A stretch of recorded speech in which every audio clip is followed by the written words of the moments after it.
જે સાથે આગળ વાત કરીએ તો મોરબીના બંગાળમાં થયેલ ઘટનાને લઈને વિરોધ પ્રદર્શન કરવામાં આવ્યું। અખિલ ભારતીય વિદ્યાર્થી પરિષદ મોરબી શાખા દ્વારા નવા બસ સ્ટેન્ડ ખાતે વિદ્યાર્થીઓને સાથે રાખીને બંગાળમાં થયેલ દુઃખદ ઘટના જેમાં ડોક્ટર મૌમિતાની નિર્મમ હત્યા કરવામાં આવી હતી તેને લઈને વિરોધ પ્રદર્શન કરવામાં આવ્યું હતું। Story report by Himanshu Solanki, Morbi.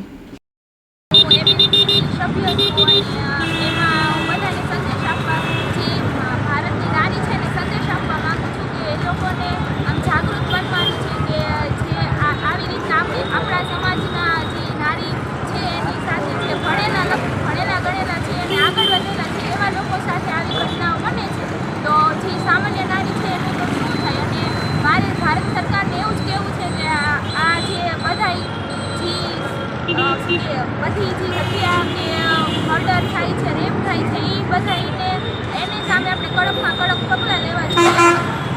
જો આપણે આવું ના કરી તો અત્યારની નારી સુરક્ષિત નથી, તો આગળ જતા શું થશે? ભવિષ્યમાં આ લોકોનું ભવિષ્ય કેવું, અમારું ભવિષ્ય કેવું હશે? જો આ લોકોને કડકમાં કડક સજા ન આપવામાં આવે તો આજે આ એક બન્યું, કાલે આજે કોલકાતામાં બન્યું, કાલે મોરબીમાં બનશે, એ લોકો માટે કોણ જવાબદાર હશે? તો મારે બધાને એ જ કહેવું છે કે એ લોકો બધાએ જે આપણે બધાને વધારેમાં વધારે જાગૃત કરવું જોઈએ। રાજદીપસિંહ અશોકસિંહ જાડેજા, હાલ મોરબી જિલ્લા સંયોજકનું દાયિત્વ। એબીવીપી એટલે કે અખિલ ભારતીય વિદ્યાર્થી પરિષદ દ્વારા અત્યારે જે કોલકાતામાં જે ખૂબ જ દુર્ઘટના ખરાબ બની છે તેને એબીવીપી દ્વારા એક સમગ્ર ભારતભરમાં પ્રોટેસ્ટનો કાર્યક્રમ કરવામાં આવ્યો છે અને જે આ હથિયારો છે એના ઉપર ખૂબ જ કડક કાર્યવાહી કરવામાં આવે, તાત્કાલિક તેને લઈને સરકારશ્રી પગલાં લે એવી જે અમારી માંગ છે। એના સિવાય અત્યારે સરકારશ્રી દ્વારા જે પરિપત્ર બહાર પાડવામાં આવ્યો છે કે રાતના મેડિકલ કોઈ સ્ટુડન્ટ હોય એ અત્યારે કોઈ એકલા બહાર ન જાય, તો આ એક ખૂબ જ નિંદનીય કહેવાય કે આપણે શું આઝાદ ભારતના નાગરિક નથી?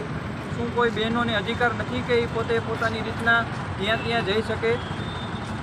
બસ આ જ અમારી માંગ છે કે તાત્કાલિક કડકમાં કડક કાર્યવાહી કરવામાં આવે। એબીવીપી દ્વારા અત્યારે તમને મેં જેમ કીધું એમ જગ્યાએ પ્રોટેસ્ટ કરવામાં આવે છે અને એબીવીપી દ્વારા નારી સશક્તિકરણને લઈને પણ ખૂબ જ કાર્યક્રમ કરવામાં આવે છે કે રાણી લક્ષ્મીબાઈની જન્મજયંતિ હોય કે દુર્ગાવતીની રાણીની જન્મજયંતિ હોય તો એને લઈને સ્ત્રી સશક્તિકરણ મિશન સાહસી એવા અનેક વિદ્યાર્થી પરિષદ દ્વારા કાર્યક્રમ કરવામાં આવે છે અને ભવિષ્યમાં પણ કરવામાં આવશે।